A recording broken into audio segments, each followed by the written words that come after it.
Is known for many wonderful things. Our historic landmarks, our phenomenal hospitality, our hallmark institutions of higher learning, our beautiful river, our unique neighborhoods, beautiful weather like today, and especially our phenomenal citizens from all over the world, all hues, all cultures, all languages, all orientations, and all backgrounds. Unfortunately, over the last few days, Savannah has experienced and received national attention that it does not deserve, and I had a part to play in that. On March the 27th, I accepted an invitation and spoke at a meeting where certain members of the media were excluded. While I had a responsibility to the people inside, I also had a responsibility to the people outside as well. I had this unique opportunity to be that bridge, to build communication and to encourage understanding. But on this singular occasion, I did not perform as I always have. I seek never to offend anyone, but I know in this case I did offend, and today I apologize for my actions in this instance. For certainly, I know that if the shoe was on the other foot, I know certainly if this was an event that was held that excluded other folks, then I know I'll be one of the first ones to be outraged about it. And this outrage will be understandable and it will be justified. There are those who will say that my actions on the past 2 days showed my true colors.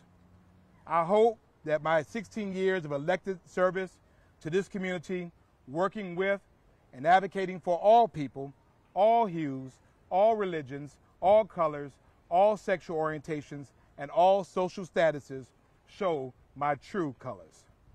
And as someone whose life's work has been one of inclusion, of acceptance, of tolerance, the events of the last few days also highlight the divide that still remains in our beloved city. In 2019, even on today, we have still not significantly crossed the barriers of race and class.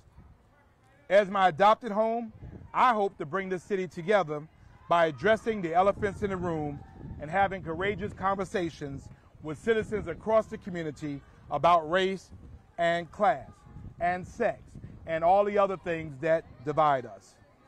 I live and I learn. I learn and I do better.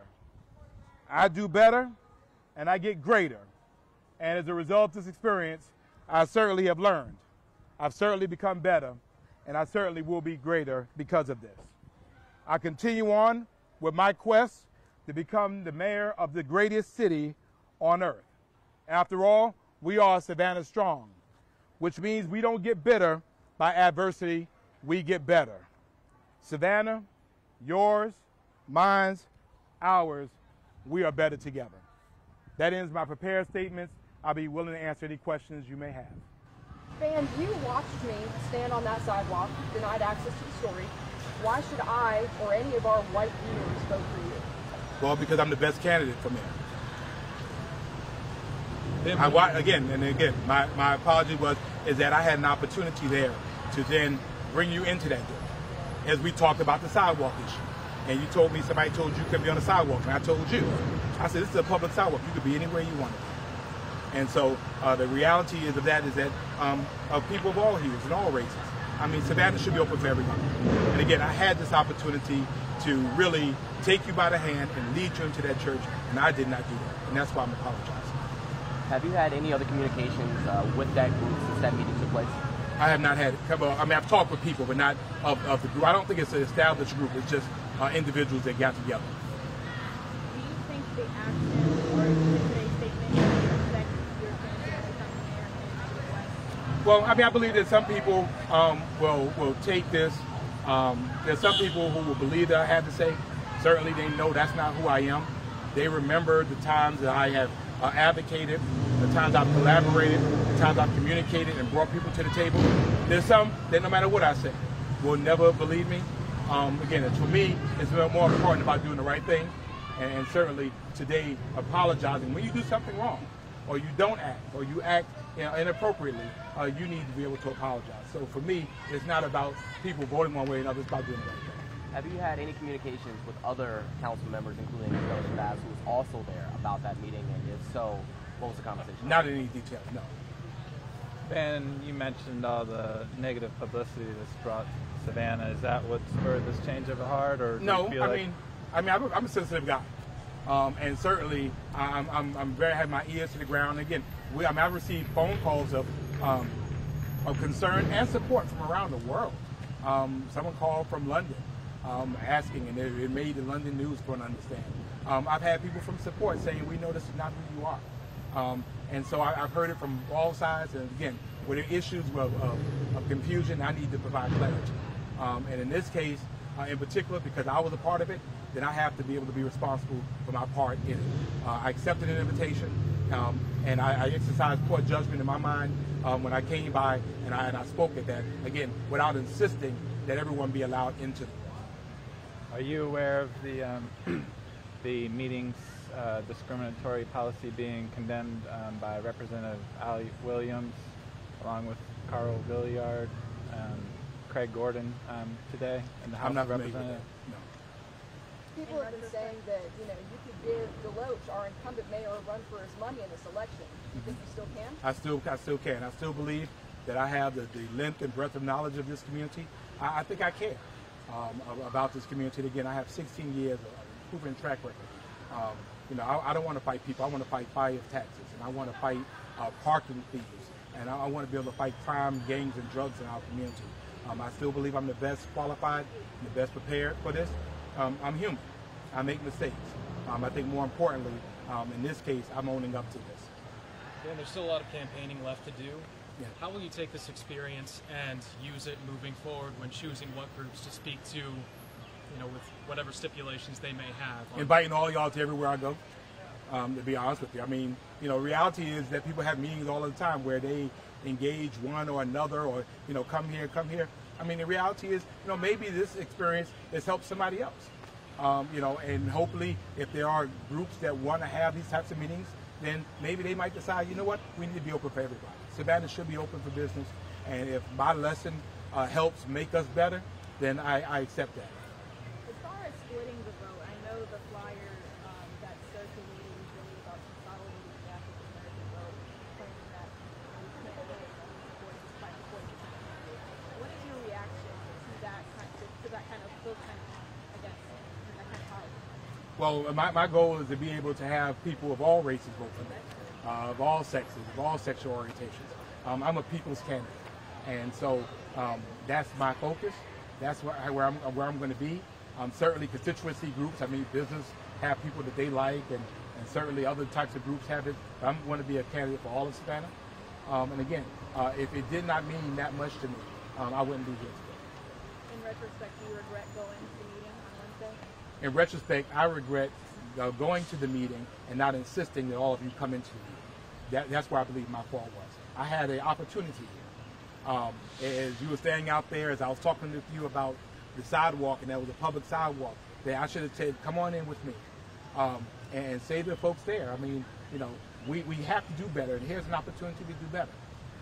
They're here, they represent the eyes and ears of people, let them in. Do you have a message to the black community? They showed up in droves on Wednesday in support of, one candidate or another, but the point is it was centered on the black community. After this whole charade, what is your message to the black community? Well, I think that the black community has to have their own conversations. And I'll tell you that the black community is not a monolith. They don't have a singular view, so to speak. There are people that have different persuasions, and they go different ways. Again, this was a very unfortunate experience. I had a part to play into it. I accept my responsibility for us. We all need to be able to try to create opportunities to move forward, to create opportunities to bring people into our circles, create opportunities to talk to people. And I think we become better because of those opportunities. What do you say to the people that defend the policy based on the allegation that minorities, blacks, have been unfairly covered in the past? Well, again, those are the individual feelings of individuals, and I mean, I let them have the issues, the concerns that they have. As for me, I'm a public official, and so therefore I belong to everybody. And I failed to remember that in my quest to be able to talk to some people, I excluded other people. And again, for that, I was wrong. We have a while to go until the actual election takes place here in Savannah. Are you prepared to continue answering questions about this? And how are you going to prepare when an opponent brings this up or somebody else brings it up? How are you going to prepare for that? We fall down, but we get up. I represent Savannah Strong. We trip sometimes, we stumble. Sometimes we fall, get our knees dirty, but then we get back up. We wipe ourselves off.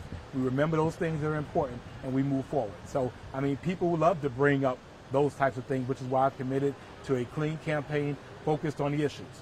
So if someone wants to bring up that issue, I certainly bring up my record.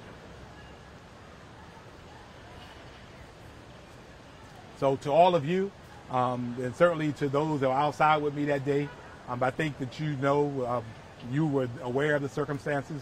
You know that I came out and talked to you extensively before. I talked to you extensively after. I apologize because again, this is a day and time when media is not treated all that well, and certainly the national talk of news and the media. We realize that you are the eyes and the ears of individuals who can't get to these events, and so I apologize that you were excluded. And I tell you that unless it's something that is legally privileged, wherever I go, you're more than welcome to go. Y'all can come hang out at my house if you want to. Thank you, Alderman. All right. God bless. And again, beautiful day here in Savannah.